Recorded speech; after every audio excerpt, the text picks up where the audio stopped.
دنیا میں ہر مذہب اور ہر معاشرے میں اچھے اخلاق پر زور دیا جاتا ہے۔ ہر مذہب کی یہ چاہت ہوتی ہے کہ انسان کو اچھے اخلاق سے آراستہ اور پیراستہ کیا جائے۔ تاہم دین اسلام نے اخلاق حمیدہ پر جس قدر زور دیا ہے، کسی اور مذہب اور معاشرے نے اس قدر زور نہیں دیا۔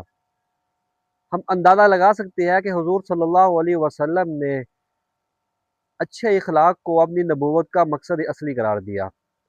رسول اللہ صلی اللہ علیہ وسلم نے واضح انداز میں فرمایا کہ انما بعثت لاتمم مکارم الاخلاق، کہ مجھے تو اچھے اخلاق کی تکمیل کے لیے بھیجا گیا ہے۔ یعنی رسول اللہ صلی اللہ علیہ وسلم کی نبوت کا جو مقصد ہے وہ انسانوں کو اچھے اخلاق کی تعمیل دینا۔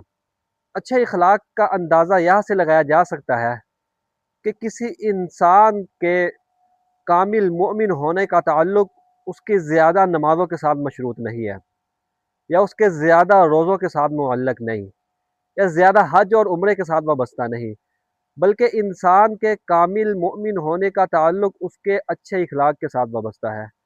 رسول اللہ صلی اللہ علیہ وسلم نے فرمایا کہ ان اکمل المؤمنین ایمانا احسنہم خلقا، کہ مؤمنین میں سے سب سے زیادہ کامل ایمان والا وہ شخص ہے کہ جس کے اخلاق اچھے ہو گئے۔ تو معلوم ہوا کہ اچھے اخلاق کی بدولت بندہ ایمان کے کمال کو پہنچ جاتا ہے۔